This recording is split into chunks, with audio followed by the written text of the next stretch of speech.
introduce after the song's done. Okay.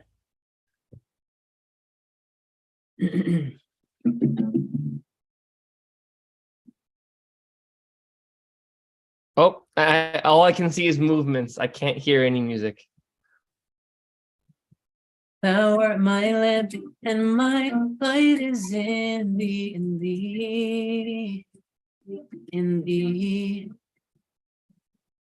Thou art my lamp, and my light is in thee, in thee.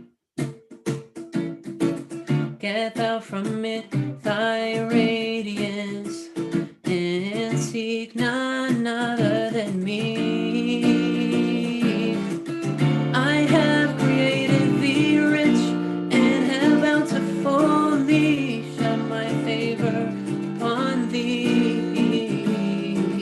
I have created thee rich, and have bountifully shed my favor upon thee.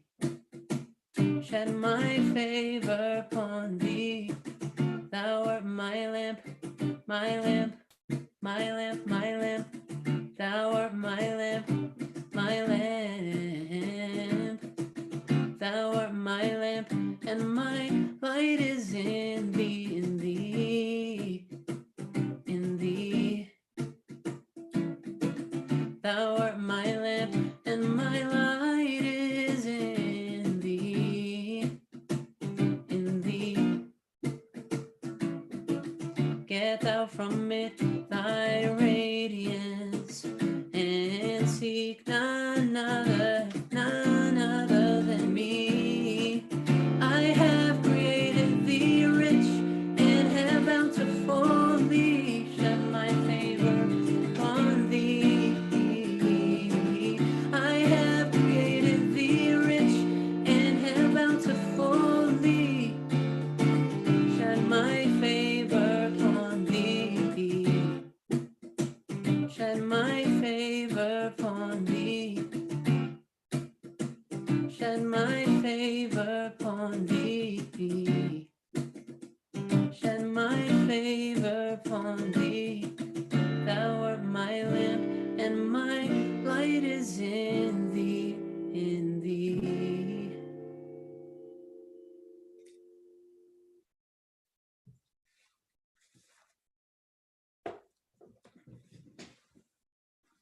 That is so beautiful. This is Nabil Moqaddam, everyone. We are starting our session today. All right. On a That is very started. yes. We are starting this session on a really important topic. And a lot of people here may just be getting introduced to this subject, and some people have been doing this for a very big portion of their lives. So we welcome all of you from whatever background you have on the subject. And we want to go over this very important subject with you because we believe we all still have so much to learn. And today's session is the Baha'i Fast questions and answers. So the idea for this session is to provide an opportunity for the friends, especially new believers, to ask any questions relating to the Baha'i fasting period of 19 days that I think we're on day 4. That'll be another question. What day is it? What day is it, Nabil? That's another question. All right. So questions pertaining to the spiritual aspect of fasting is also very important. And we're going to be talking about both the spiritual and physical experience. So Nabil, just a little bit about him. He has a website called SoReadyForHealth.com. You can find a lot about what he does on that website, and perhaps something he does will assist you in areas you didn't even realize. He is a passionate nutritional therapist and detoxification specialist. He holds a degree in homeopathy from the Canadian College of Homeopathic Medicine. And he also, which is the most important part, I think, he enjoys helping practitioners and patients alike understand the relationship between mineral imbalances, physical health, and mental health. Nabil believes an individual's return to well-being is attained by a combination of proper nutrition, a healthy mindset, and spiritual connection. To support this belief, he utilizes hair tissue mineral analysis, also called HTMA assessments, to identify where mineral imbalances have occurred before formulating personalized nutrition and detoxification plans. And Nabil is willing to work with individuals all around the world via Skype, phone, or whatever other telecommunications means are available to engage in this consultation in HTMA testing. And further, for all of you who didn't know, if you're just joining and you didn't hear that beautiful song, he has a huge passion for singing and music in general, and he believes it can be healing. There is an actual science of healing through music out there, which you can also look into, investigate. It's amazing. But he also has his own music. So if you're interested in listening to his music, there's one of his endeavors called Nabil and Kareem. Should really check it out. He's amazing. I hope you all enjoy this presentation. And again, Nabil, welcome. Thank you. And thank you all for having me. And I guess today we can go overtime because nobody has the excuse of, oh, I need to eat lunch or prepare for lunch. So yeah, we could go a little bit overtime into the Q&A. Before we get started, I need to mention a medical disclaimer. Nothing that you will listen to today is considered medical advice. For that, you need to go to your allopathic modern day doctor. And then also, nothing that I share today is an official representation of the Baha'i point of view or the Baha'i institutions.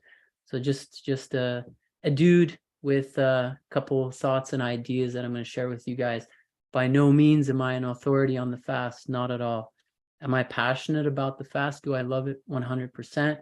I'm going to share a little bit of that with you guys, and then I think we're going to have a Q&A at the end because we always have questions about the fast. Hopefully we can answer some of those questions. Yeah, so let's get started. I'm going to share a little bit, especially for the newcomers. Can you guys see, John, can you see the slideshow? Yes, I see the beautiful title page. Okay, awesome. And just a quick question, since you mentioned it, what is an allopathic doctor? An allopathic doctor is another way of saying like a conventional doctor or modern day doctor using allopathy. Okay. So allopathy essentially is the opposite of like homeopathy, using similar. Like the law of similars. It's using the law of opposites, if I'm not mistaken, the actual etymology of the word. That's a lot more than I knew, or I don't know, half the people here probably knew. So thank you for explaining a little piece on that. And of course, we can look the rest up. So thank you for that. Okay, so the 19-day Baha'i Fast, a quick little introduction to the basics. It basically consists of abstinence from food and drink from sunrise to sundown for 19 days straight between March 2nd and March 20th. It is a command, it is an obligation for Baha'is, which is binding on anybody, any Baha'i between the ages of 15 and 70. 15 because 15 is considered the age of maturity. Doesn't mean that you cannot fast or you're not allowed to fast if you're 14 or 71. It just means that it's not binding. I know many folks who have fasted, before the age of 15 and after the age of 70. And then there are some exceptions. For example, the traveler, the ailing, the sick, the pregnant, the breastfeeding, they are not obliged to fast. So those are the basics. Fasting from food and drink from sunrise to sundown for 19 days straight. One of my favorite definitions, I guess you could say, about the Baha'i Fast is from our beloved Shohi Effendi. He says that It is essentially a period of meditation and prayer, of spiritual recuperation, during which the believer must strive to make the necessary readjustments in his inner life and to refresh and reinvigorate the spiritual forces latent in his soul. Its significance and purpose are therefore fundamentally spiritual in character.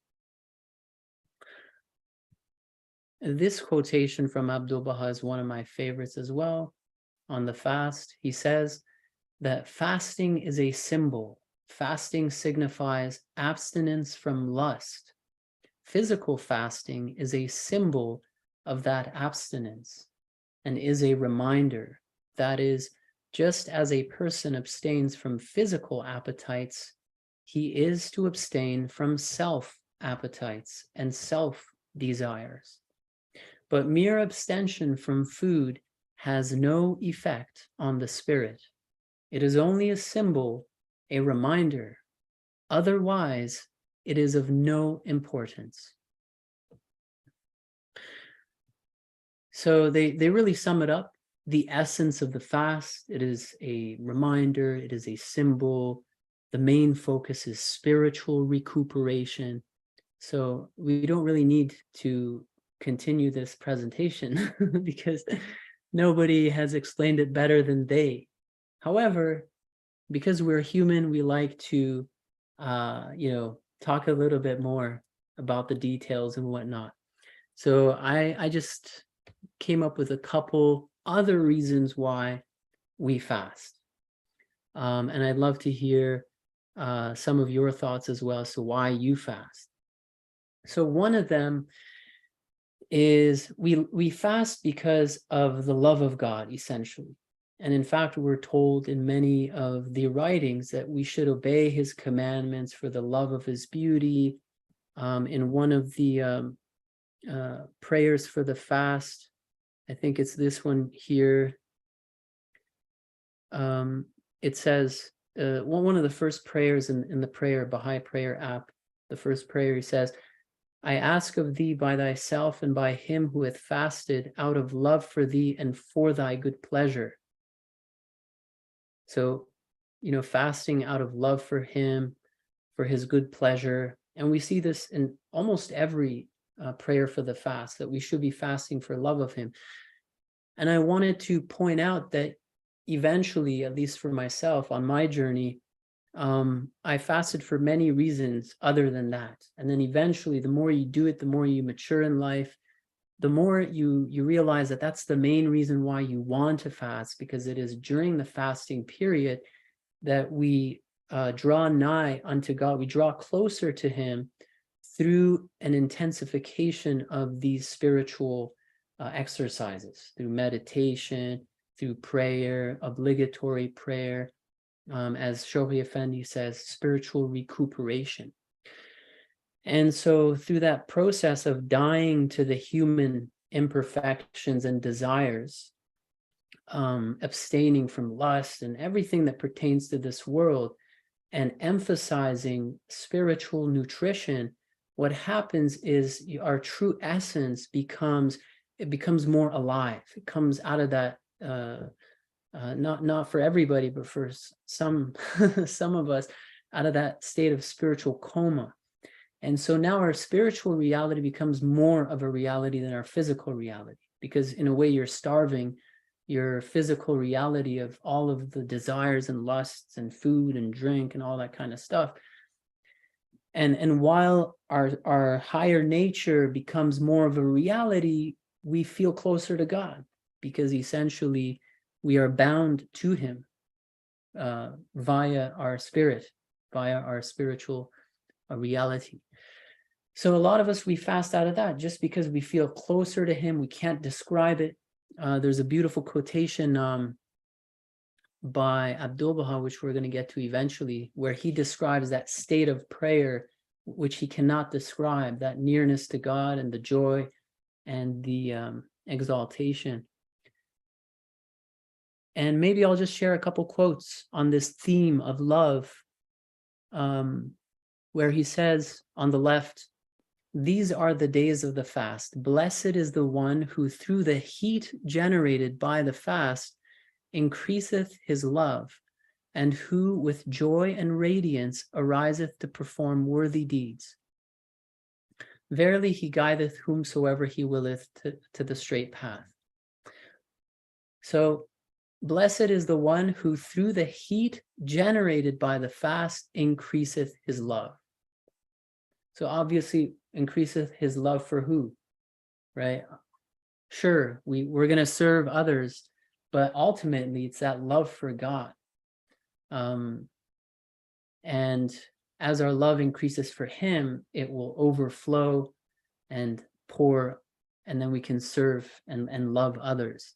We have to, in fact, because we can't, God is so exalted that we can't love him directly. We can love him by loving each other, by demonstrating our love to him through loving each other. The next quote, "Fasting and obligatory prayer are as two wings to man's life. Blessed be the one who soareth with their aid in the heaven of the love of God, the Lord of all worlds." So through the aid of fasting and the obligatory prayer, we are enabled to soar in the heaven of the love of God.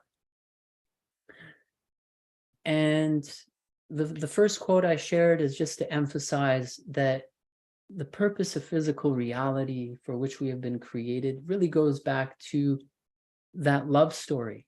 He loved us, hence why he created us. And so the fast is really enabling us to realign our priorities and to focus on that love relationship and draw closer to him, essentially. There's hundreds of different verses about how much he loved us, why he created us, and that the journey of life is essentially dying to the human condition and being recreated in his image. And as that happens, we draw closer to him, because like seeketh like, and taketh pleasure in the company of its kind. It's a spiritual principle.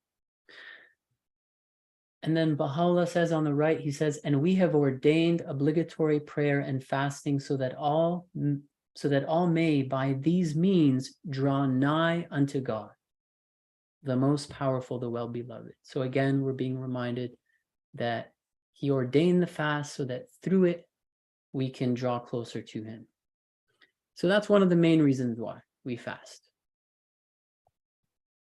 Another reason why we fast is for physical health. In recent years, fasting has become a trend. So a lot of people know they want to jump on the bandwagon. There's many different types of fasts. There's water fasting. There's starving yourself to death, which some people do. There's juice fasting. There's fasting from sugar, also known as the keto diet. But then there is intermittent fasting, but then also intermittent dry fasting, and then intermittent dry fasting according to the circadian cycle during daylight hours, which is what the Lord hath designed. So long story short, what happens during the Baha'i fast? A process called autophagy, amongst many. We're just going to focus on just one, so that we don't spend the rest of the day here. But one of the processes which many of you are familiar with is called autophagy. So what happens is, in the absence of nourishment, when you are awake during daylight hours and you are expending energy, you are going about your day, you are awake, you are not sleeping. You're expending energy, you start feeling hunger. Hunger kicks in. Your body's like, this guy's not feeding us. This guy's not feeding us. We got to start looking. We start becoming resourceful, come up with a solution. What are we going to do? Well, your body intelligently begins to recycle your weakest components. Your weak mitochondria, misfolded proteins, anything that is weak and is not performing well, that can be sacrificed, will be sacrificed. As you can see in that image, the different stages of autophagy. And essentially what happens, long story short, by the end of the 19 days, you are recreated at a cellular level. So all of your weakest links are sacrificed for the Lord, and you are recreated at a cellular level. So a lot of people are beginning to realize that autophagy is a good thing. Our ancestors, without knowing it, they used to tap into autophagy quite a bit because food wasn't as readily available as it is now, where you could stock it up and never experience hunger ever. Back in the day, we used to experience more times we used to be hungry than satiated. And so you have to feel hunger, and then hunger is, I would say, the beginning stage of autophagy. Not even. Your body gives you the sense of hunger and then waits for you to respond. And then once you don't respond, then eventually it gets into autophagy. So that's one of the physical benefits. A lot of people do it for physical benefits. And then I want to also share that the fast also heals the body of all of the detrimental effects of vices and addictions. He says, "Verily I say, fasting is the supreme remedy and the most great healing for the disease of self and passion." What is passion? What's the definition of passion? The definition of passion, at least one of them, is uncontrollable desire. What is uncontrollable desire? Vices and addictions that you can't free yourself from. At least that's the way I see it. And we know that addictions, for the most part, they're not beneficial to your body. They harm your body. And they force you to carry these acts to excess. And this excess is what abuses the body. It's almost like self-harm. Carry things beyond the boundaries of moderation and self-harming, self-injuring yourself. It could be smoking, right? It could be smoking. It could be booze. It could be addiction to sugar, cookies, cake, and all that carbohydrates kind of stuff that you're addicted to. It could be excess sexual activity that you're addicted to. It could be sloth and entertainment, just sitting, by the TV and all that kind of stuff. So we all have our addictions, but the fast cures your addictions, thereby curing, reversing all of the illnesses produced by vices and addictions. How does it do that? Well, we're going to dive a little bit deeper into this, I guess, but long story short, many of you have experienced it just like I have. With every fast, we've freed ourselves ever more so from our vices and our addictions.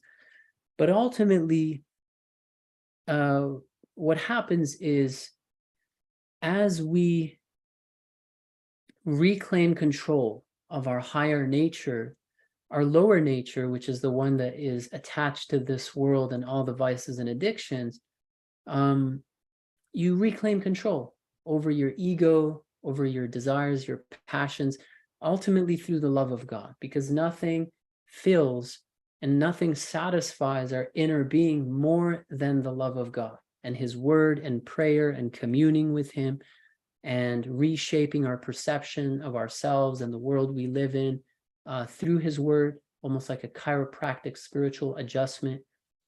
So spiritual nutrition, divine nutrition, healing. He says in one of the hidden words, "The healer of all thine ills is a remembrance of me, forget it not. Make my love thy treasure and cherish it, even as thy very sight and life."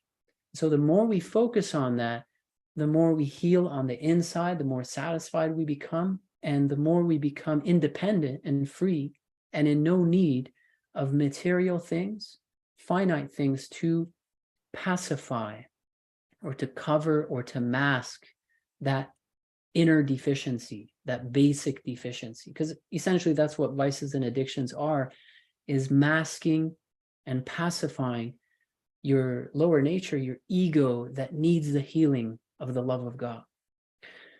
So anyways, without going too much on a spiel, So another reason why we fast is because we know that it brings joy, essentially. We know that it brings joy and mental health, emotional health, because we disconnect from this world. Essentially, that's what we're meant to do. Some of us, we may think that it is an exaggeration to disconnect from everything in this world. I think that disconnecting from food and drink for many is already like, oh my God, that's insane. What are you talking about? But the more we read the writings and the texts and the prayers, there are just two prayers we can reference right now about the fast, where he says, and make them, he says, in such wise that the whole world, not this section, sorry, it says, illumine their hearts. Okay, there it is. To purify thy servants from the love of aught except thee, and to draw them nigh unto the dawning place of the lights of thy countenance, and the seat of the throne of thy oneness. So to purify us of the love of anything but him. Another one is, this one was the first one, the one I read today, the prayer on the fast, where he says,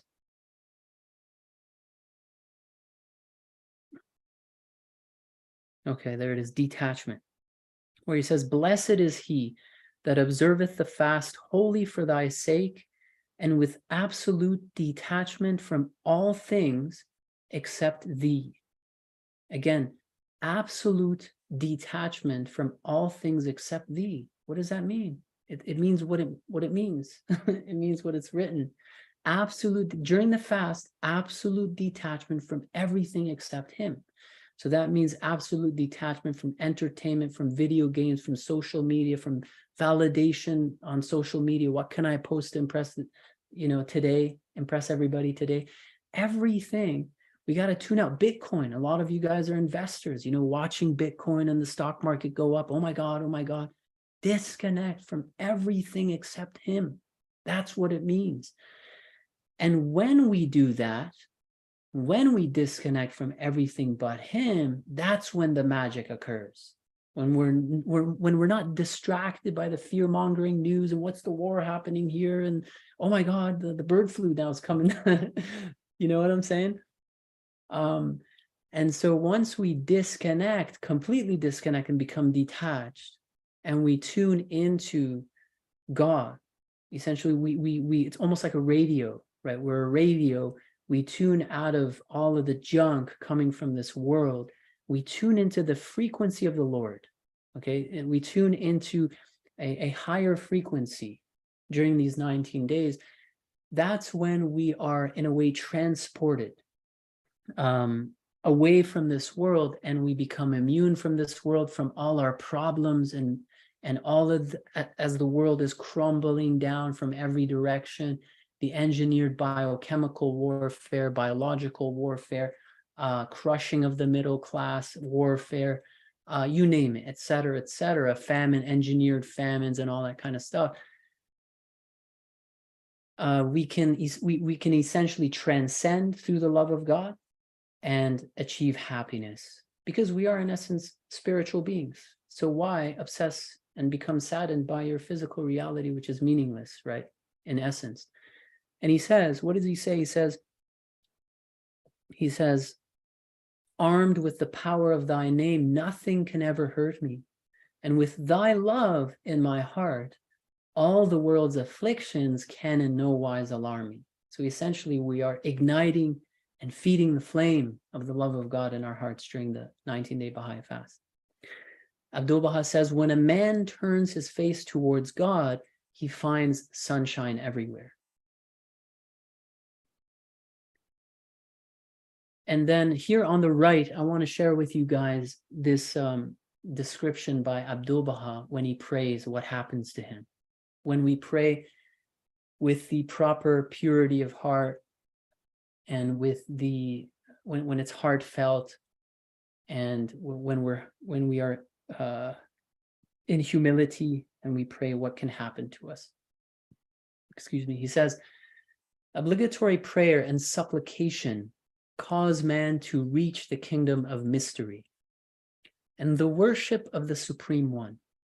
They bestow nearness unto his threshold. There is a pleasure in offering prayers that transcendeth all other pleasures, and there is a sweetness in chanting and singing the verses of God, which is the greatest desire of all the believers, men and women alike.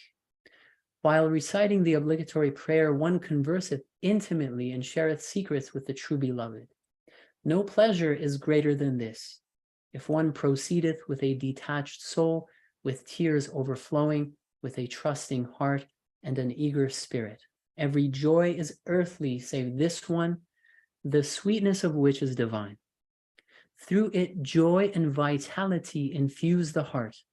Even if every grief should surround me, as soon as I engage in conversing with God in obligatory prayer, all my sorrows disappear and I attain joy and gladness. A condition descendeth upon me which I am unable to describe or express. Whenever with full awareness and humility we undertake to perform the obligatory prayer before God and recite it with heartfelt tenderness, we shall taste such sweetness as to endow all existence with eternal life. And some may ask, okay, why are you talking about the obligatory prayer? We're talking about the fast. Well, the two are inseparable, essentially. We read this in many quotations that the fast and obligatory prayer are as two wings to man's life, or as the sun and as the moon. And in fact, again, during the fast, we're supposed to pray more. We are supposed to, maybe you have been saying the short obligatory prayer, now's your chance because you have more time on your hands. You're not eating lunch, preparing lunch, to say the long obligatory prayer. So they're intimately connected. We can't really talk about one without the other. So if your mental, emotional issues are not caused because of a toxic gut poisoning you 24/7, excreting 70 plus toxic chemicals and mycotoxins in your bloodstream, causing you to have panic attacks and anxiety, if you're not having mental issues because of basically brain toxicity issues, being poisoned with toxic heavy metals, glyphosate, and fluoride, etc., neurotoxic fluoride that dumbs you down, if that's not the cause, then spirituality will heal you. Okay, I just want to point that out, that of course there are other root causes of mental issues, which we're not going to get into today. The other big reason why a lot of us fast, and what I guess probably the most the main reason why, one of the top reasons why I fast, I look forward to it, is because I want to reclaim control over myself, over that insistent ego that rears its ugly head every now and then, right? And so what is the self? Like we could talk an entire day, in fact, an entire lifetime. We've been given an entire lifetime to conquer the self, to win the victory over the self, as Shoghi Effendi says. It is the journey of life to conquer the self, to die to the human condition and be recreated in his image. And this process is synonymous with the process of attaining everlasting life, as we take on those imperishable divine perfections of God, the names of God, spiritual virtues. So it's a lifelong journey. We could talk about it, and we will talk about it for the rest of our lives.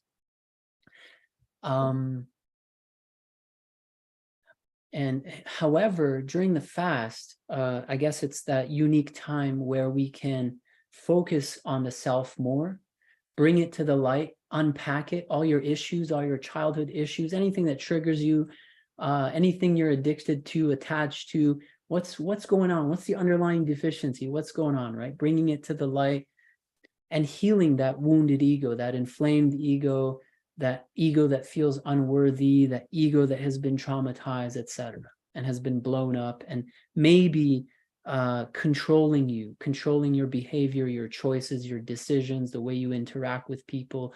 You navigate this world through a lens of I'm unworthy, I'm undeserving. You're getting triggered all the time because you take things personally, etc. So the ego, I mean, it's called the subconscious, and a lot of people know what I'm talking about because we're now living in an age where we have so much access to programs that increase self-awareness and healing your wounded child. So it's become quite trendy nowadays, thankfully.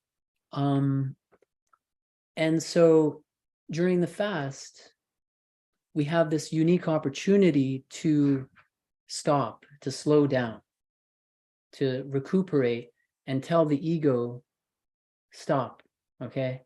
For the entire year, you've been controlling me and my desires and my choices and my interactions, and I got triggered and I reacted. Slow down, buddy. Now is the time to basically bring you to the light and bring you to the mirror that is the Word of God. Intensify that exposure with the Word of God. Soren Kierkegaard says, one of my favorite philosophers, he says one of the most effective ways to bring the ego to account, the self to account, is to face it in the mirror that is the Word of God. Essentially, that's what happens.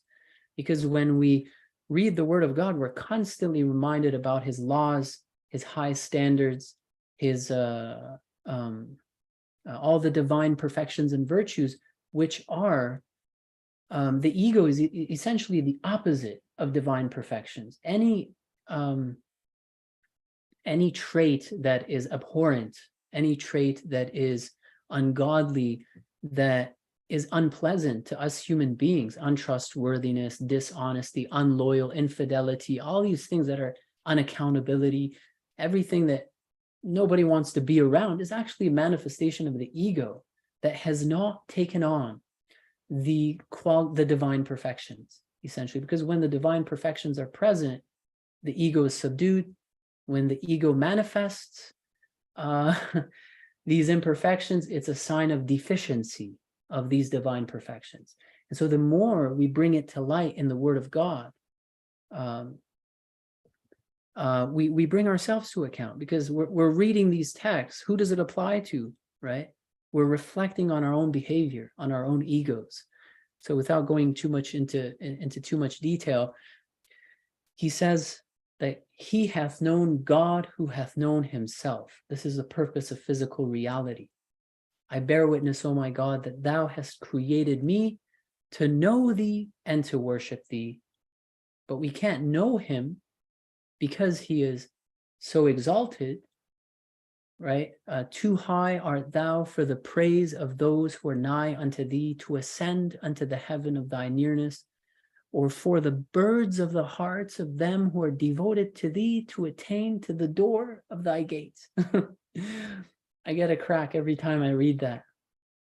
So poetic, but at the same time, we're so far removed from him. He is so exalted. He is indeed the unknowable essence of all essences. However, he has created us in a way, his highest creation, in his image, so that we can grow in our knowledge of him within us, within the labyrinth that is our inner being, our self, our ego. As we die to the human imperfections, for example, as we die to bitterness, victim mentality, resentment, and unforgiveness, and we are recreated in forgiveness. Oh my God, that feels so amazing.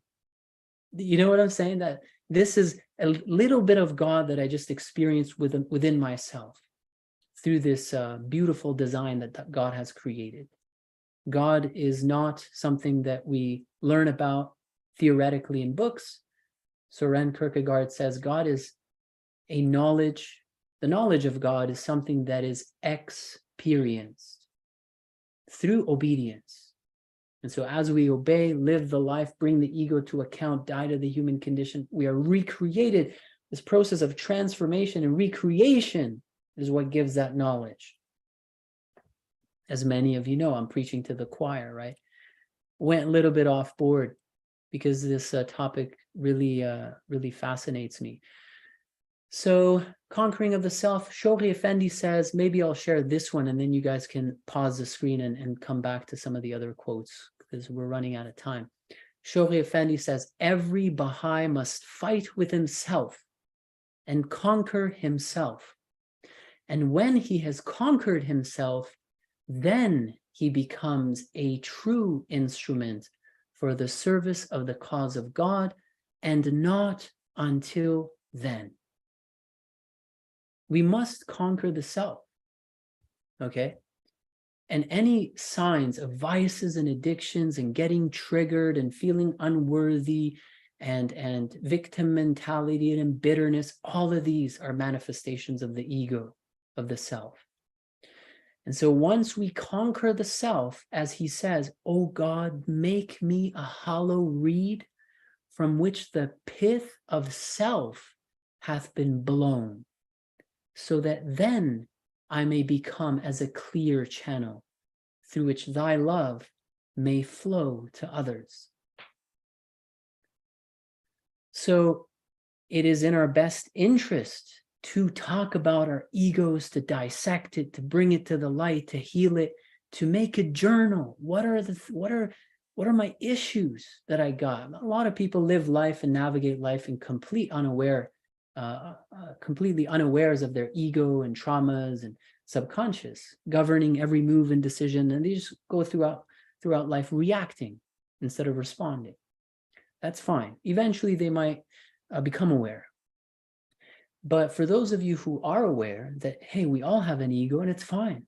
That doesn't mean you're a bad person. It's fine. We all have an ego and actually serves the greater purpose of spiritual growth, right? Without the darkness of the soil and the dampness and all the bugs and all the nasty stuff in the dirt below the earth, the plant would not be able to plant its roots, essentially, which would then enable it to grow upwards towards the light and bear fruit. So we too, our lower nature is not evil, as many of you know. It's beautiful when used properly to propel us forward toward God, essentially. So I'm just going to end off this slide with these keywords that I included because it's very important to relate it to today, to the times we live in.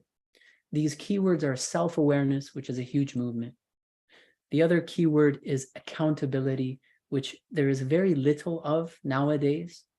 For those who are up to date with especially the younger generations in the dating and relationships and all that kind of stuff, zero accountability. I mean, infidelity and promiscuity and unloyalty at an all-time high with zero accountability whatsoever, and just entitlement, right? Entitlement, zero accountability.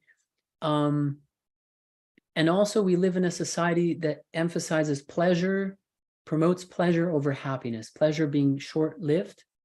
And so that's where all the vices and addictions come in. So I'm going to engage in these things to bring short-term happiness. You know, every day I'm going to smoke, masturbate, watch video, play video games, watch Netflix, short-term happiness, right? But then long-term, it leads to misery, right?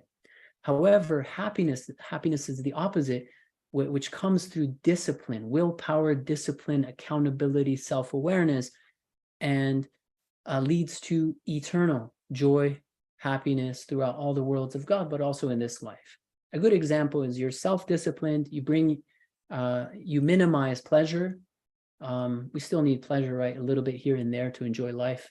Your coffee, your dark chocolate and all that kind of stuff. A little game here and there isn't really bad. But just wanted to point out that conquering the self readjusts the proportion, minimizes pleasure, let's say 10% pleasure, 90% happiness, 20% pleasure, 80% happiness.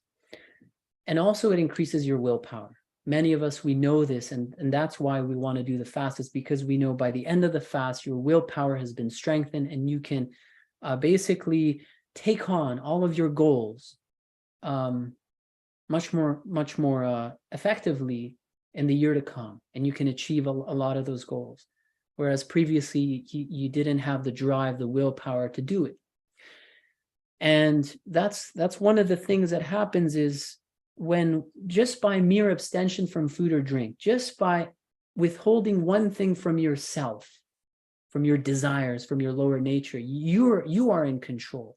You say no to the food, for example, that translates into every aspect of your life, because the virtue of willpower is one, right? It's not multiple, it's one. And so when you strengthen it by mere abstention from food, your willpower becomes strengthened in all facets of your life, and you can become more disciplined in all facets of your life. So that's pretty basic. A lot of us, we experience that, want to point that out as well. So long story short, when you look at the world, all the misery, all of the corruption, all of the injustice, so much murder going on, so much crime going on, so much infidelity, unloyalty, I mean, you name it, accountability, just people more than ever before, unpleasant to be around, okay? You can all trace it back to an ego that has been unaccounted for, not been brought to account, inflamed, unloved, deficient, etc. And the cure is simply what? The fast. The fast. Think about that for a second. If everybody was forced to fast and intensify this connection with source, their egos would be healed, they would feel loved. You know what I'm saying? I just want to point that out, how powerful the fast can be. I want to point out also in this slide now that the fast isn't a law in isolation from all the other ones. It just dawned on me that it's it's one of many commandments for our own good, which enables us to free ourselves from ourselves. Okay, one of many. Which ones are they? We're talking about another commandment: recite ye the verses of God every morn and eventide. When we do this every day, we're bringing the self to account in the mirror that is the word of God. Okay, that's one commandment. Another one, the obligatory prayers are binding in as much as they are conducive to humility and submissiveness. That brings the ego to account and puts it in its place. You know? So the obligatory prayer is another one of those laws that heals the ego, that is an ego anti-inflammatory medication. The next one, where Baha'u'llah says, bring thyself to account each day. Okay? Bring thyself. Bring thy ego, the way I see it. Bring thy ego to account each day. Whenever you get triggered, whenever you reacted, think about it. Why? Did they mean to do it? Did I take it personally? Is it because I feel unworthy from what happened to me in childhood? Bring your ego to account, okay, each day. And if you do that, it almost seems like, the way I see it, that these 3 commandments are maintenance, okay? It's like yearly maintenance on a daily basis to keep that ego in check. But then the fast is when you go deep. It's like that deep cleaning. That deep cleaning where you go very much deeper, because essentially that's what happens. When you deprive your ego of its pacifiers, of its addictions and vices, it'll act up. It'll come to the surface. You're going to become emotionally unstable in many cases, emotional aggravation, where things are brought to light more than the usual. So you go much deeper, essentially. And yare ego to migiri, essentially. You get the collar of your ego, tartiba shumidi, we say in Farsi. So I just wanted to point that out, that one of the things that came to my mind is that the fast is part of many commandments, blessings, in fact, that God has given us. Because here's the other thing that I want to point out is, if it wasn't mandatory, if it wasn't made obligatory, we would not do these things to our own detriment. And then our egos, like many people in society who are irreligious, ungodly, their egos are rampant, they kill people, murder people, zero accountability. That's essentially I guess one of the most obvious manifestations of an ego that's completely out of whack, it does things that it shouldn't, to the point where it harms, severely harms other people, right? You rape a person, you kill somebody, pedophilia, this and that, right? So these are for our own good, as are every one of the commandments of God. And so almost like a loving father, and we are like his children, or loving mother, and where they will discipline us, enforce self-discipline, so that we become disciplined, we control the ego, essentially, so that that child, through self-discipline, they become successful in life. They don't become bums, essentially, I guess. Okay, eating tips. A lot of people have eating tips. I was asked to share a couple eating tips. Now, I'm not sure if John thinks we should go into the tips now, some of the tips now, or should we go straight into Q&A? I think we should do both. So we have a question, and then we can get back to the tips. That's what I think. So we had a question from Ana Lucia Romero. She's one of us joining on Facebook. And her question, I'm going to read it from Facebook. Her question is, I'm interested in knowing why the number 19 is important for the fast. I have seen 19 used in many Baha'i things, like the calendar, for example. We had Ralph Shoemaker respond here in the chat as well. He said, 19 is the number of unity. The Baha'is fast for 19 days. And then he refers to Ramadan, saying, whereas Ramadan fast lasts 30 days and is not fixed, it moves 11 days. But yeah, so the Baha'i fast is fixed for 19 days in the last month of the Baha'i calendar. Could you elaborate on this? Well, this is definitely not my specialty, so I'd love to hear if anybody else has any thoughts. But another reason why the number 19 is special in the Baha'i faith is because of the 19 letters of the living. So that I do know. And then we have the 19 Baha'i months. But other than that, I don't know the wisdom, any other wisdom behind it. But if anybody else has, I'd love to learn with you guys. Yeah. So Jeremiah, could you share what the resource you had shared? Could you read off of that short explanation? Sure. The number 19 holds special significance as it is associated with certain aspects of the religion's teachings and practices. One example of this is the Baha'i Fast, which is observed by Baha'is around the world from sunrise to sunset for 19 days each year. The significance of the number 19 in the Baha'i faith can be traced back to the Bab, one of the central figures of the religion. The Bab taught that the number 19 symbolizes the unity between God and his messengers, and also represents the numerical value of the Arabic letters that spell the word Wahid, meaning unity.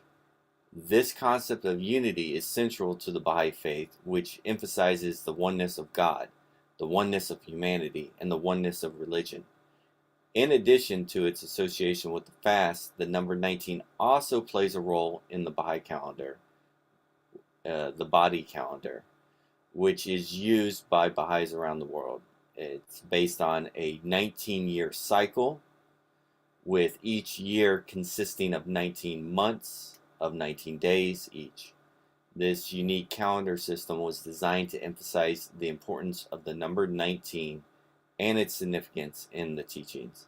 Overall, the number 19 is considered to be a symbol of unity and a reminder of the fundamental teachings of the Baha'i faith.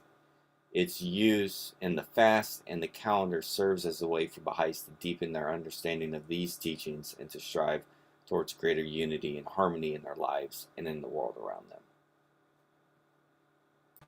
Yeah, thank you for that explanation, Jeremiah. Thank you. So that hopefully, Lucy, I see you're online. Hopefully that answered your question. Is there any follow-up you have to that, Lucy? Thank you. I just wanted to express my gratitude. That is something that was heavy on my mind for maybe the past few weeks now. So thanks for answering the question. You know, I'm just also going to mention real quick that we do have a series, a study on the Bayan, the Persian Bayan, and this subject is discussed in that series. So there's like 13 sessions that are on YouTube as well. So I don't remember exactly in which video it's discussed, but it is discussed there as well, and in more depth.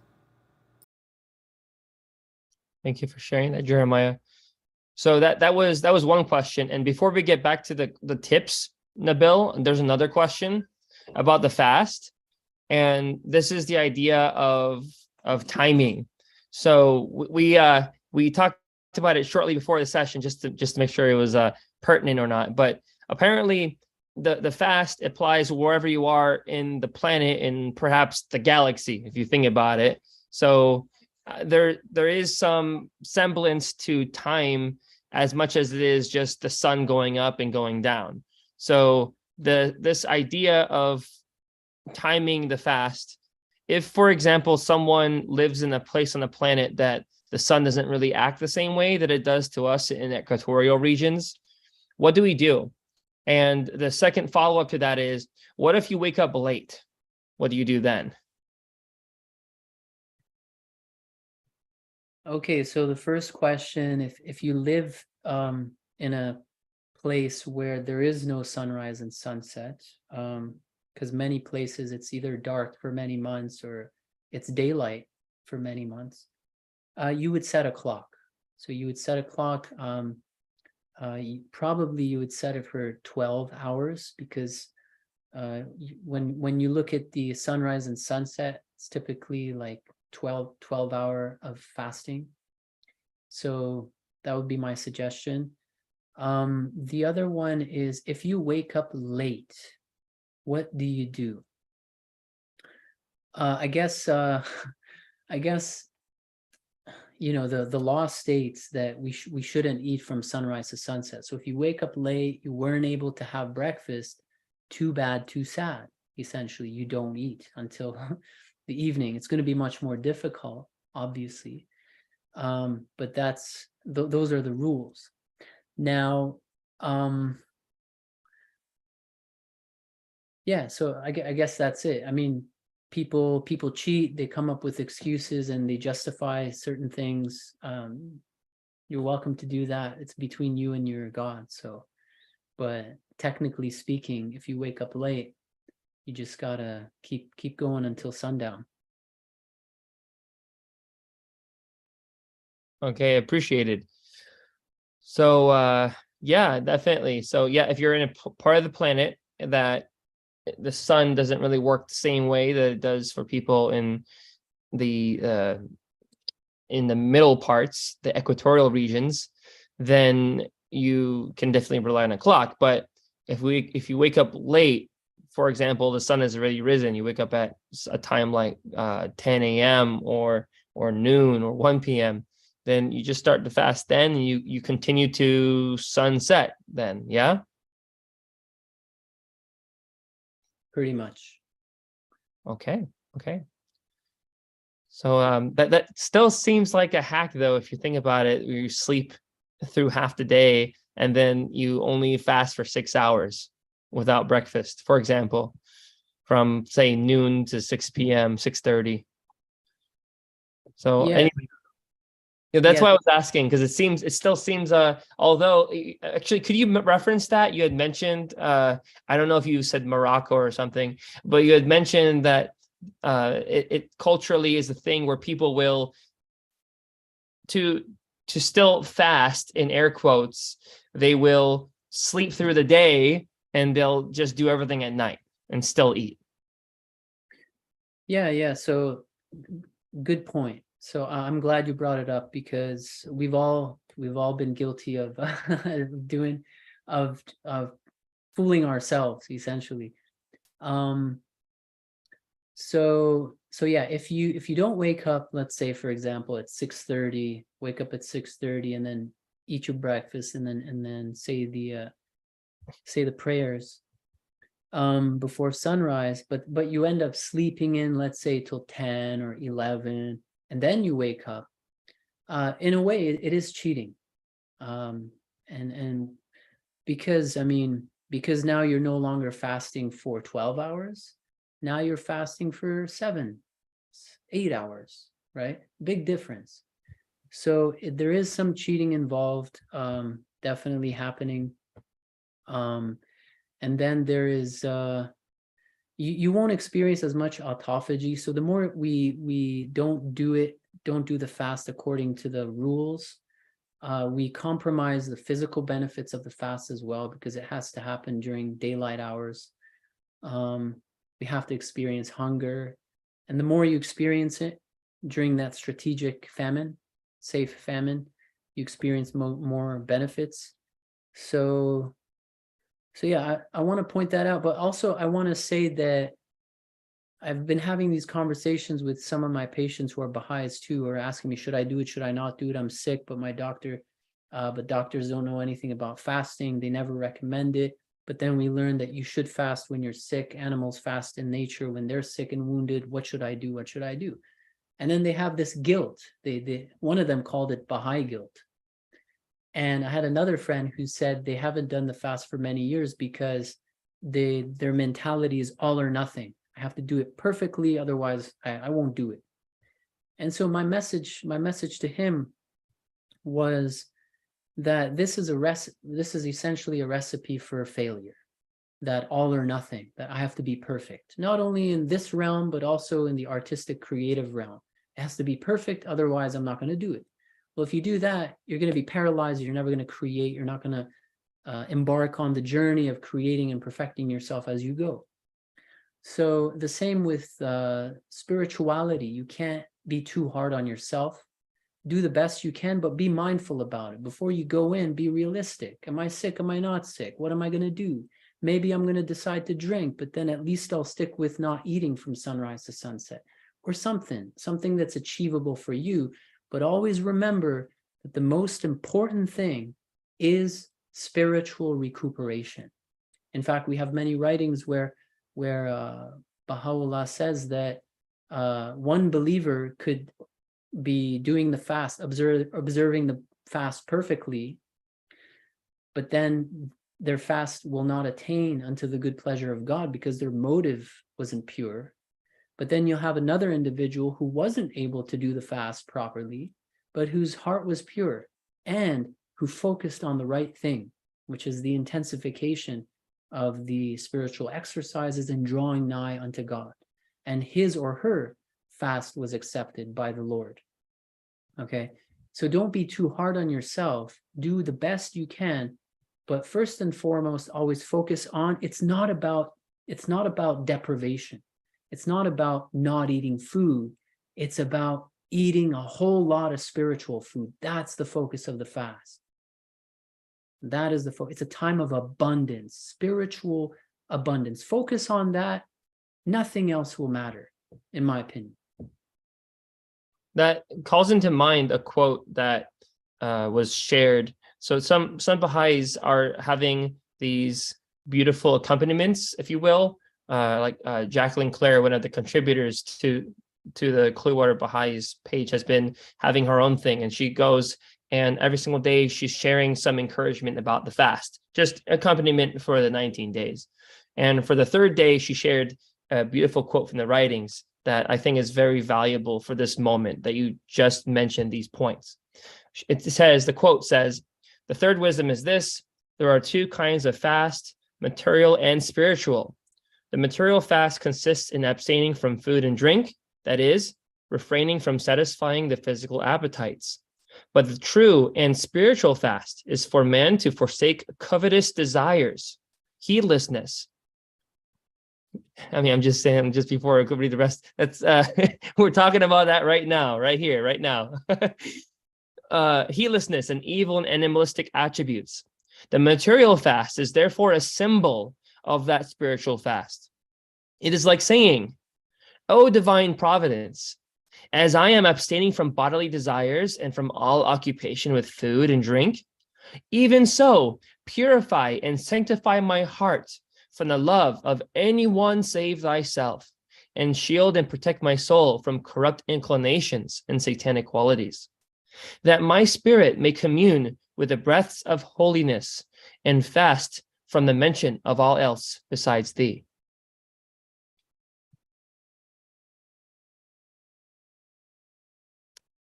That's some deep stuff. This idea of the spiritual nature of the fast being the focus. But with your permission, Nabil, because you had mentioned it earlier, I want to share my screen to show something so everyone can see that there is this harmony between science and religion, and not just a harmony, but a necessary reality that we have to consider. So yes, autophagy, I'm sorry if I'm mispronouncing it, but autophagy is a real thing. And it wasn't until within the decade that we discovered and gave a Nobel Prize in physiology or medicine to a man named Yoshinori Osumi. And this was for discoveries in the mechanisms for autophagy. And you can go look this up yourself. I'm not interested to go in and do a class on this idea because Nabil did a great job. But you can find on the nobelprize.org website the Nobel Prize in Physiology or Medicine. And it's the 2016 award. And you can see quite a bit that this is research that was being done over the last few decades. And the scientists who earned this award really went through going in the 1990s until now through experimentation to explain and elucidate on the concept that is so important for all living cells. And of course, there's a lot of science to it, lysosomes breaking things down. But the fact of the matter is that it is amazing when you think about the idea that Nabil said that your fasting engages in the literal renewal of your body. So I'm going to stop the share. Please look at this on your own time after this beautiful session. But just realize that there is the spiritual importance, which is the reality of what we're doing. And everything after that is a byproduct. But it is all one reality. So our spiritual reality really affects our physical reality. They're one and the same. The fact is that the spiritual reality is it's more pronounced in our actual existence versus the physical. It's Nabil, maybe you can explain that better than I. The idea that the physical world is like another world, it's like a shadow of the spiritual world, but it still is, still has its own, importance. Yeah, it reminds me of many a quotation where we read that that our physical reality is merely a reflection of our spiritual condition. And a quote from Abdul Baha where he says that this world is the world of the embryonic world of the world to come, essentially. Yeah, so shall we move on to some tips? Right before that, there's one question from Facebook and then tips. One last question. And I think it's an easy one. Sure. This lady, Kathleen Stone Nye, I think is how you say the last name. She says, I love the fast, but am now nearly 78 years old and tried, but it did not work. Any suggestions for us old folks? Like what did not work? So I think she was saying that she couldn't fast because of her old age. Okay. Well, I mean, did she try the physically fasting from food and that didn't work? If that's the case, you're not obliged to. The main focus is abstinence from food and drink is meant to serve as a reminder from our abstinence from lust and all the other worldly desires. So as long as you abstain, from all of the other things of this world and focus on the Lord, essentially fasting from everything but God. If you can do that, I mean, that's a successful fast. You don't have to not eat food and drink. So That's the way I see it. Yeah, especially since it's like after age 70, right? That's the cutoff. Yeah, exactly. So yeah, back to tips. Thank you for all the questions for now. And everyone, please ask your questions, type them in. Sure, and I think these tips will make some people have some questions. So then we can go back to the questions. So just a couple tips. Always drink before your meals for those who are who have a fear of dehydration. First off, you should not be afraid of hunger and thirst and dehydration, because look, billions of people worldwide are carrying out intermittent dry fasting, religious fasting, Ramadan, millions of Baha'is, billions of Muslims. Now, I've never heard, have you ever heard of anybody die from doing a godly designed, a fast designed by God? No, because clearly the way the Lord will design something is so that it is safe and beneficial for us. That's what he always does. And so we have a fear of, oh my God, I'm going to be malnourished. Oh my God, I'm going to be dehydrated.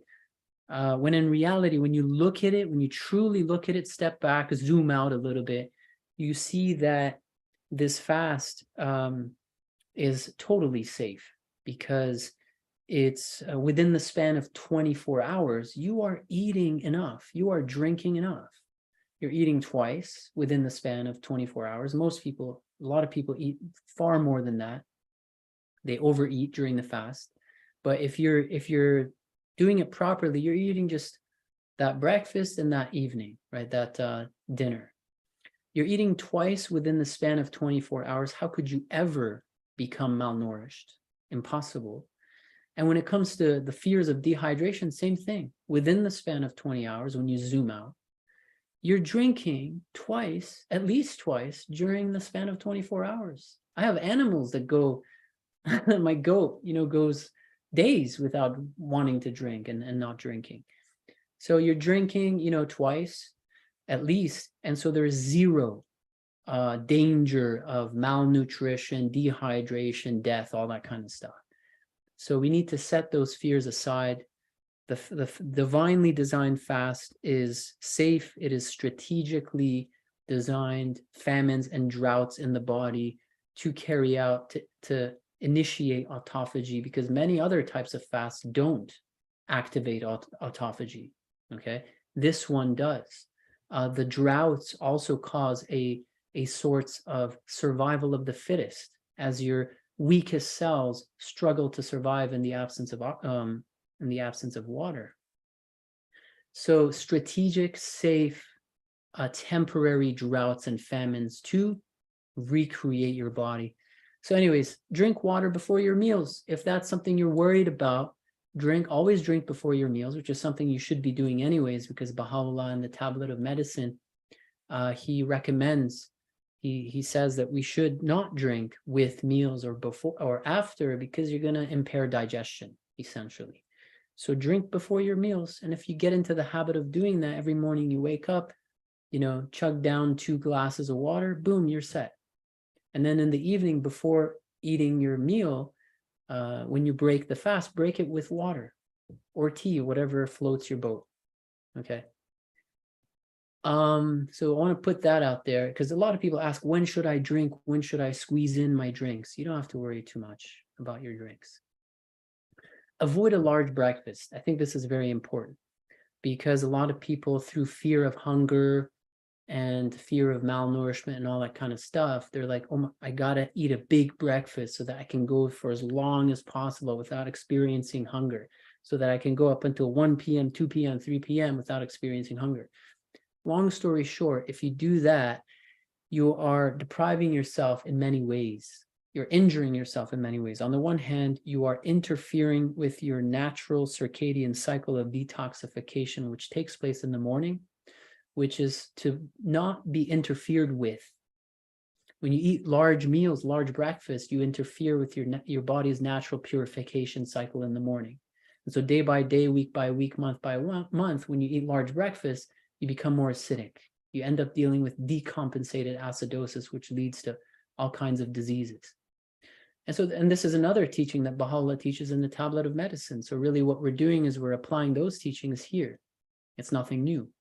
He says, a little in the morning is as a light to the body. It illuminates the body. So when you eat a little bit, it awakens your body from the state of fast when you're sleeping all throughout the night.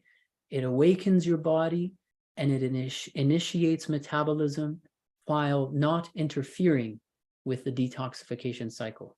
Because your body, if it's burdened with digestion, will not detoxify. Okay, that's why we fast. That's why we've had fasts for millennia in every culture, right? You fast to heal, to detoxify, to maximize and put detoxification and healing at the forefront. They are two processes that compete. You can't have both at the same time, right? And in the forefront at the same time. So avoid a large breakfast. Yeah, again, you have nothing to be fearful of. If you fear hunger, well, just remember that hunger serves two purposes here. On the physical level, hunger first has to kick in, and then eventually autophagy kicks in. So if you eat a large breakfast, you are stealing many hours of autophagy that could be taking place, okay? Recreating you at a cellular level. So you're injuring your health, essentially, right? You don't want to do that, do you? I'm sure not. The other one is, the hunger is meant to serve as a sign, as a reminder, okay, that we have spiritual needs, that maybe now I should take this opportunity because I'm not eating lunch. I don't have to prepare lunch. This lunch break, I'm going to nourish my inner being with a beautifully delicious, non-GMO, vegan, superfood, spiritual food. And so if you know what I'm saying, so we got many reasons why you don't want to eat a large breakfast. You're only fooling yourself. Don't do that. And you'll learn that it's not a big deal. Like in the history of the faith, a lot of the stories we read about the early believers, there is no description about them, putting together a feast first thing in the morning and eating a whole bunch of food. No, what I remember is just 2-3 dates and tea. That's how they would start it off. The main emphasis was spiritual food, is waking up before the sunrise and rendering thanks and worshiping the Lord. I raise no voice at dawn, save in thy commemoration and praise. That was the emphasis, a spiritual feast. So yeah, don't worry about it. Nowadays, that's what I do. And I love it. I just have 1 or 2 dates with my coffee, or I'll have a cookie, like a healthy cookie made from carob tree powder and some other stuff. It's just a generally healthy cookie. Just 2 little bits of healthy cookie in my coffee, boom, done. No issues whatsoever. It's all in the mind. So anyways, moving on. Avoid overeating at sundown. That falls into the teachings of Baha'u'llah, where he says, he who overeats, his maladies will be heightened. He who overeats, his maladies will be heightened, from the Tablet of Medicine. So whenever you overeat, putrefaction, indigestion, you can't digest your food properly, more toxicity, all that kind of stuff. You don't want to do that, because look, if you're overeating in the morning, overeating in the evening, trying to compensate for the perceived deprivation, you're going to end up more toxic by the end of the fast than when you started. You know what I'm saying? It'll have the complete opposite effect. So if we truly tune into divine nutrition, heal the ego, the wounds, and all that kind of stuff, use this time and focus on healing and nourishing our core, our spiritual reality, you will have no need to eat a second course, a third course, dessert, etc., stay up all night eating food. You won't. Because again, it is a time of spiritual abundance. And if you truly tap into spiritual abundance, and this is how you can gauge, I think this is important. These things I'm bringing up is not to make you feel guilty. If you overeat or if you do these kind of things, it's so that you can use these behaviors as a manifestation, a sign that will give you information. Are you doing Are you tapping into enough divine nutrition? Have you healed your wounds, your ego, your childhood traumas, etc.? Because if you find yourself with the need to compensate for the perceived deprivation during the day, then that means you have a lot of healing work still to do. So use it to your advantage. Like, oh, okay, I need to pray more the next day. I need to, meditate more. I need to do all that kind of stuff. So use it to your advantage. Hunger is not bad. Thirst is not bad. Include nutritious foods and superfoods. If you fear malnutrition, and in fact, you probably should fear malnutrition, because even organic foods, we know, don't even contain 1/10 of the nutrition, they used to, like an apple back in the day of your great grandfathers. So sure, it's a good idea. Good idea to include 1 or 2 superfoods, moringa powder, wheatgrass juice powder, organic, of course, spirulina, quinoa. Organic quinoa contains all of the essential amino acids your body needs to produce protein. So that's a pretty good superfood. Masticate your food thoroughly and focus on your food during a time where you're not eating as much, and you might feel a little bit deprived, and you might then feel the need to compensate and overeat and all that kind of stuff. If you masticate means chew. If you chew your food thoroughly, like Baha'u'llah says we should do in the Tablet of Medicine, like Muhammad says we should do, he says to chew your food, I think, until it's liquefied, essentially. If we do that, besides the benefits on health and increasing the good digestion, essentially, because you break down the food to the smallest parts. Digestion happens in your mouth, not in your stomach, unlike what they've taught us. If you chew your food thoroughly, digest it properly, you increase surface area, you get nourished, you get even more nourished. But the other important thing is that the more you chew your food, the more time it spends in your mouth, the more you will feel satisfied, because it will spend more time with your tongue. That food will spend more time with your tongue. That delicious food that now you're eating, breaking the fast, will spend much more time with your tongue. Instead of, let's say, 10 minutes eating your food, now, if you chew it properly, it'll take 30 minutes, actually. And so imagine that delicious food, spending 3 times as much time with your tongue. And, we know that most people, they overeat because of their tongue. It's not because of their bodies. They're not hungry. Their body is begging them to stop eating. Please stop, don't abuse me, right? No, nobody's telling you to eat more. Your tongue is telling you to eat more. And so if you satisfy the tongue with thorough mastication, spend more time with your tongue, then you will not overeat, okay? That's a pretty good tip, especially with the desserts. If you feel inclined to eat a dessert, if you chew properly, you will be satisfied with a tiny bit of that cake rather than eating half the cake. I know. Trust me, I know. Okay. Preparation tips. We've kind of gone, and please interrupt me if any questions pop up in the meantime. But preparation tips, we've kind of moved into the fast already, but I feel like this is very helpful and still helpful because we're only in the 4th day. Should we prepare for the fast? I believe so, because it basically leads to a more effective fasting experience. One of the ideas is to stock up on healthy food in advance so that you're not caught being hungry in the morning or in the evening with junk food surrounding you. A lot of people moving into the new year, they want to adopt healthier habits. And so what better time to basically get rid of all the junk foods, eat them, finish them off before the fast, and then stock up on all the healthy foods.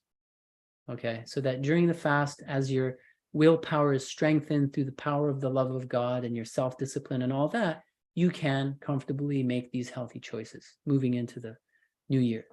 Number 2, organize your schedule in advance. Don't overbook yourself, because a lot of us are workaholics nowadays, right? You got to be hustling. We're all solopreneurs and entrepreneurs and whatnot. Most people are overworking. Okay. And so if you can organize your schedule in a way where you can prioritize your soul during the fast, okay, you can prioritize time so that you can increase your spiritual exercises so that you can draw nigh unto God. Well, that would be nice, wouldn't it? Because if you got too many meetings, you're too busy, you're not going to have time. You're not going to have time. At best, maybe in the evening, you'll say one prayer, and in the morning. Is that really fasting? I don't know. Not for me. So slow down. Organize your schedule in a way where you can slow down. And don't feel guilty about it. Again, the Lord is telling you that you should be doing this, and it's not only for your own good, but the good of humanity. Because when we heal our egos, when we reclaim control of the steed, everybody benefits. Okay, everybody benefits with a subdued ego. Not only you, but everybody around you. So don't feel guilty at all. You're doing it for the greater good. Okay, everybody loves that, right? The greater good. Everything, all the crimes we committed in the past 2-3 years for the greater good. Detox prior to the fast. This is a personal opinion, professional opinion from my clinical practice over the years, not only on myself, but on patients. One of the things we see is that nowadays, because people are so toxic, so acidic, so infected with parasites and fungus and all that kind of stuff, the fasting experience is not as seamless as it used to be back in the old days. You would never read in the history of the faith, oh, the early believers started fasting and all of a sudden they got headaches, migraines, they got bedridden, they couldn't move. Service? Who wants to serve during the fast? I can't even get out of bed, right? So this is a new phenomenon, which is feeling bad when you're fasting. It should not be like this. And we need to get to the bottom of it so that we can have a seamless fast, so that we can focus on the spiritual component, allow for that fire to build within the heart so that we can go out and serve. How can we go out and serve if we are bedridden, we got headaches and we're feeling nauseous and all that kind of stuff? So one of the things I found, which is one of the discoveries I made in my own practice, is that detoxification is one of the most powerful healing modalities of our time, because we're being poisoned from every direction, because we live in the most toxic times, because of the engineered infections, etc. And that's the bulk of my work now. But long story short, the more I've had Baha'i patients fast, including myself and my family members and friends, the more we've detoxified these poisons and infections and parasites and fungus from the body, the fast is now easy. Now you can focus on praying and doing the obligatory prayer and the motions and all that kind of stuff with no issues. You're not bedridden all day. Why? Well, it's pretty simple. Because parasites, they're all parasites. Mold infections, fungal infections, parasitic, all them. They're all parasites. The definition of a parasite is it lives off of your nutrients, the host. It takes over the host, lives off of your nutrients while poisoning you with their metabolic waste. Okay. Now, if you abstain from food and drink, they are not going to be happy. And in fact, they poison you. Okay. They manipulate you in so many ways that you don't even know. We're not going to get into that right now. They manipulate your body temperature. They manipulate peristalsis. They manipulate the pH to make it more favorable to them, et cetera, et cetera. They create biofilms to protect themselves from your immune system. Not going to get into that. But one of the things they do, which ties into the fast and all the symptoms a lot of people experience, is when you deprive them of sugar, carbohydrates especially, okay, they will punish you. And that's when you experience a lot of these symptoms. So long story short, the more you detox over the years, the more you can experience a seamless and safer fast. Another idea is to read about the fast. And we have many compilations that you guys can download for free. Many of you are doing that. We did it at our 19-day feast. We're doing it now. So that's pretty obvious. And then one of the things is to intentionally move into the fast. Don't, like a lot of us, we just kind of rush into it. You're busy working or busy in school, and then you just rush into it. And then by the time it's done, then you realize, oh my God, I should have been more intentional with my fast. So move into the fast. You still have time to do this because we're just 4 days in. Just write down all of the things that are holding you back. You know, deep down are holding you back. It could be your vices and addictions, okay, that are weakening you, that are giving you that temporary satisfaction. You're pacifying yourself with your vices and addictions. And so you no longer have the drive to carry on those big goals because you're satisfying yourself on a daily basis with vices and addictions, right? You no longer have that desire to seek out dopamine from serving humanity, right? So what is it? Is it your vices and addictions? Is it your fears of I'm unworthy, I'm undeserving to serve? You got to get to the bottom of it, because the Lord doesn't say that anywhere, that you're undeserving, that somebody's more deserving than anybody else. No, we're all deserving. Right. So you need to get to the bottom of it. Any fear you have, anything going on, move into the fast with intention. This is what I want to uncover. This is what I want to heal about myself, so that when I move into the new year, essentially I am a greater version of myself, and I can serve humanity at a larger scale, I guess you could say. Expect emotional aggravation. We already talked about this. But maybe I'll just say that,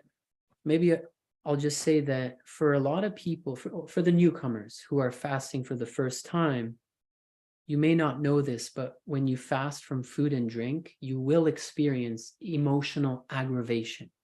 The reason why this happens is because food is a drug. Food is a crutch. Food is a pacifier, but most of us, we don't identify it as a drug because it's essential for life. So it goes under the radar. Okay, so we become addicted to food and sugar and cookies and cake and whatnot whenever we feel unloved, whenever we feel unworthy, whenever we feel not good enough, whatever, right? You always go, whenever you feel lonely, you go for the cookies and cakes and whatnot. It's a drug. It's a pacifier, pacifying and masking the wounded child, right? The wounded ego.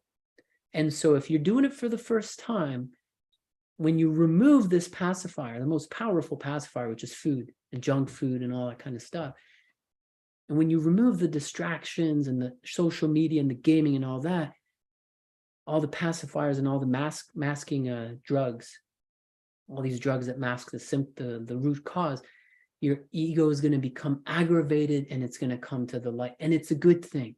We live in a society, especially in the Baha'i world, at least this has been my experience, where ego is taboo. Talking about it is taboo. You bring it up. You dare bring it up.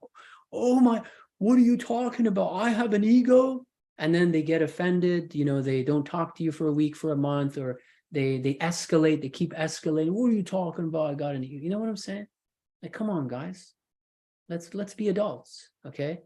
We're supposed to talk about the ego. Yes, you have an ego. Yes, I have an ego.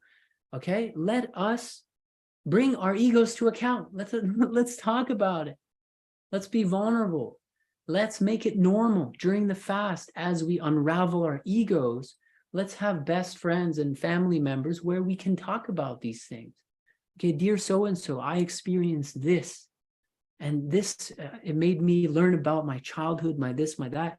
And then when I prayed to the Lord, and then I assimilated this particular information from God, that actually hit, pinpointed that pain area that I have. It reshaped the perception of myself, gave me a chiropractic adjustment that cured me. Let's have these conversations during the fast. We should be having these conversations instead of, oh my God, you dare imply that I have an ego. Of course you have an ego, buddy. Of course. And anybody who anybody who says that they don't have an ego, that's the biggest sign that their ego is completely riding them. Okay? Those who are self-aware know that they have an ego and they'll bring it to account, no problem. No problem. Bring it to account. You know what? You're right. My ego did react, and I'm sorry for that. I didn't mean it. Anyways, I just went on a little bit of a rant. So yeah, don't distract yourself from these signs. Quick little word on reminder about the fast is a time of abundance, not a time of deprivation. Okay, for so many years growing up, I was like, here we go. Here we go. It's a time of deprivation again. Here we go. And I kind of knew like, okay, this deprivation is going to kind of benefit me because it's going to strengthen my self-discipline. A lot of people understand that. Okay. That, I guess looking from the outside, a lot of people, they're like, oh, you're going to deprive yourself of food. Yeah, that could potentially be okay. It'll strengthen your self-discipline. We need more of that in the society. But the most important thing is actually a time of abundance. It took me many years to realize that I wasn't really focusing on this abundance aspect, right? So never forget that. It's a two-step process. And please stop me if I'm going for too long. I know we've gone over time, but I think this is the last slide. Yeah, this is the last slide. During not only the fasting experience, but throughout life, you can apply this to your physical body in the process of healing. It is a simple two-step process. On the one hand, during the fast, we reduce everything that pertains to the self: food, video gaming, Netflix, social media, I mean, all that kind of stuff, sex, sexual behavior. There are people who ask, should we stop even within the proper expression within marriage? Should we stop? And look, this is just personal opinion. I would say, yeah. I would say totally, yeah. I mean, you have the entire year to renew that bond and have sex and all that kind of stuff. Now is the time to connect with your loved one on a different level, on a non-animalistic level, on a non-physical level. Let's try that for a bit. How's that? Let's pray together for a couple hours, Let's make a connection on a different level, you know what I'm saying? So that's just me. That's just me. So reducing selfish desires, close one eye to this world and open the other to the beauty of the best beloved. Okay, so it's a two-step process. On the one hand, you close, you shut off. On the other hand, you open to the good. You shut off the bad, you open up to the good. So we reduce self, we increase God. We reduce our lower nature, feeding our lower nature, our physical reality. We increase nourishing our higher nature, our spiritual reality. We detach ourselves from this world and everything that pertains to it. We increase our attachment to everything that pertains to the spiritual world, to the kingdom of heaven. It's like the good wolf, bad wolf analogy. Okay, which wolf will control you? The wolf that you feed. You feed the good wolf, your higher nature, well, your higher nature will subdue your lower nature. It's like the analogy of the rider and the steed. Okay, if we successfully carry out that spiritual recuperation during the fast that Shohei Effendi talks about, well, you're going to reclaim control of the reins and the steed and the horse and the beast, and you are going to set the destination, not the beast, not the matrix, not the dark forces. Okay, we move in essence. This is another analogy that I like. This happens throughout the entire year, but especially during the fast, where we free ourselves from the shackles of this world, from your vices and addictions, from the slave mind, from the slave 9 to 5, from the matrix, okay, from the dark forces and all the fear mongering and everything they do to try to dumb you down, make you addicted, control you through fear and all that kind of stuff, etc. We free ourselves through the power of the love of God, and we move from being slaves of this world, slave mind, slave to 9 to 5, slave to the vices and addictions. We become free. We are freed through the love of God. And then we move into becoming a servant. They are two different things. Okay. A lot of people, they don't like the term servant because they associate it with slave, but I mean, they're opposites. Nothing has, they have nothing to do with each other. because a slave is, again, it's contrary to your will. You have no choice in being a slave. Okay? You're a slave to your vices and addictions, to the 9 to 5, to this matrix. You have no choice. But a servant is one who willingly, through their own volition and free will, decides to serve an entity, to serve their beloved, to serve God. So the journey of life is essentially, first, free yourself from the matrix, the slave mind, the brainwashing, the fear-mongering, the dark forces, the vices and addictions. Free yourself, reclaim your freedom, and then offer up your freedom to the Lord and choose to be a servant. So that's essentially what happens during the fast as well, is we are reclaiming, we're freeing ourselves from the slave and moving into the servant, which is the highest destiny for us, right? Baha'u'llah says the highest station for man is that of servitude. Take some time off of social media, guys. You might think it's an exaggeration. You might think that those who get off of social media are exaggerating, but let me tell you this, not at all. Not at all, okay? Weapons of mass distraction is what they are called. Weapons of mass distraction. The Twitters, the Facebooks, the TikToks, even the news, the fear-mongering news, okay? Weapons of mass distraction, pulling your focus outwards, okay, into the world events, into the war, into this, what this guy did, that guy did. And you know, the notifications on the apps, constant notifications. Forget about notifications. What am I going to post tomorrow that's going to inspire so many people and give me so much validation? The entire day I'm thinking about what I want to post tomorrow. The entire day I'm thinking about what kind of an epic angle or shot can I take to impress the most amount of people. I'm not present in the moment, okay? Or I'm thinking about the comment, the rude comment that so-and-so made on my status, which triggered me, and the whole day I'm thinking about that. Come on, guys. Come on. You have to get off of social media to allow you to turn within, okay? Within. The kingdom of God is within. It is not without. It is within. And so especially during the fast, I recommend this throughout the entire year, get off of social media, but at least during the fast, do yourself this favor, get off of social media. Delete the apps from your social media. Go, and then you are allowed to go within. Be present, pay attention to the self, to the ego, to pray. You know what I'm saying? So it's not an exaggeration. You'll thank me later. Get off of all social media. And if you're watching this on Facebook, shame on you. I'm kidding. I'm kidding.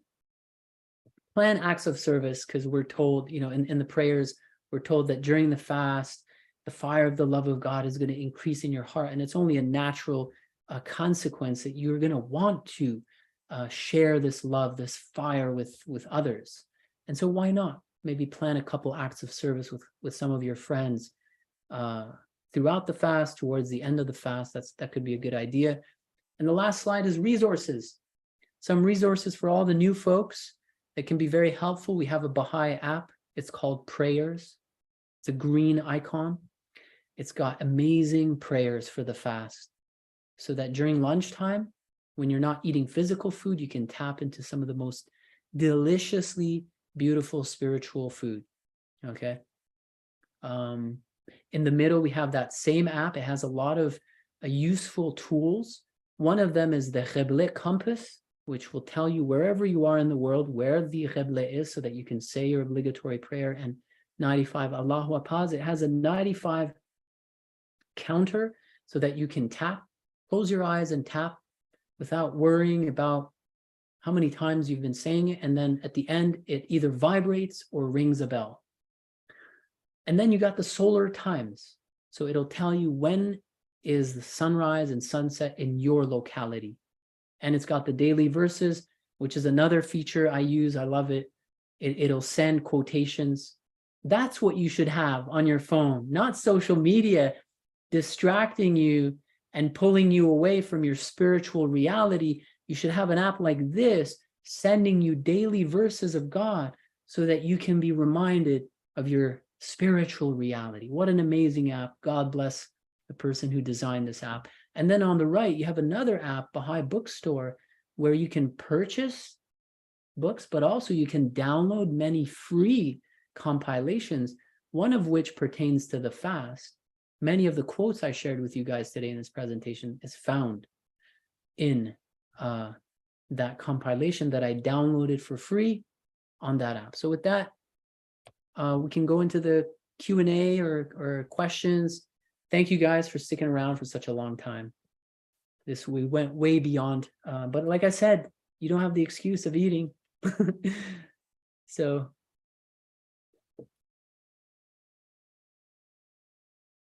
Thank you so much, Nabil. And for everyone who's been asking questions through this session here. So Jeremiah, are there questions you saw online that I did not? I mean, I'm talking about the streaming sites.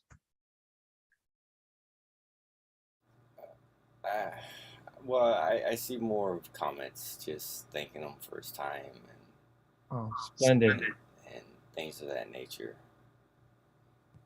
All right. Well, Rose asked a question, what is the name of the app? I suppose to find the Baha'i quotes that you were talking about. the name of the app was called Baha'i Bookstore, but the name of the prayer app is that it's got a green let's see if I can See it. Okay, prayers. I see it now. Yeah, prayers. Yeah, it's just Okay. called prayers. So All right. Yeah, there's that, and there's several others as well. There's a Dawn app for some iPhone and Android users that has like a daily quote. There's also Ocean 2.0 Interfaith Reader. You can use that to read books on the Ocean app, Ocean 2.0 Interfaith Reader. You can go to oceanlibrary.com for that. There's also, I'm thinking there's quite a few. There's the Heart of the Baha'i Writings, I think it's called. And I'm going through a list of some items. You can actually download some individual apps that are like the book itself as well. And yeah, Baha'i Bookstore, there's Baha'i.us, that app as well you could download. Baha'i News, Persian Baha'i Media Service, Persian BMS, Persian Baha'i Media Service. Let's see. yeah, the Ocean app is really nice because you can listen to it. Like they've recorded recitations of many books, and all you got to do is you press play and you can turn off the screen, put it in your pocket, and you can multitask. Essentially, you can go about your day just surrounding yourself with the verses of the Lord. So that's a beautiful app, and it's a real voice. It's not a robotic voice. They actually recorded real recitation. So that's a kind of a recent update that they did. They took the Ocean app to a whole nother level. So yeah. Definitely lots of stuff to consider, to reflect on, and to discover, especially during the fast. Good reason to discover so much.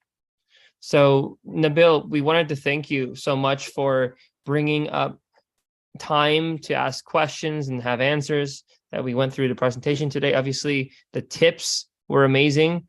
We appreciate all of you that came here to ask your questions. And of course, it's very good to take time if you want to go back and watch this video to just reflect and review.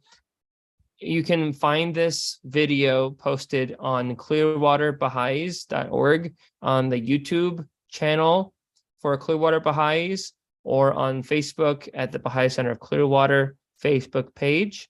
Of course, if we post this elsewhere, we're very happy to share it wherever you like. That being said, there's one last thing. Next week and the week following, we're going to be talking with Nabil about ego. So March 12th, we're going to be having a discussion on the ego. and March 19, we're going to have a panel, and we're going to be talking about deepening on the subject of ego that we spoke about on March 12th. Yeah, I'm So gonna be bringing all of your egos to account. yeah, that stuff. So March 12th, be ready for this, everyone. On March 12th, next Sunday, we're going to be talking about the ego. And the following Sunday, we're hoping to have a few guest speakers that can really make up a beautiful panel that will discuss this subject in greater depth. Again, Nabil, thank you so much for your time. We look forward to seeing you next week. Thank you guys for having me, and happy fasting to everybody.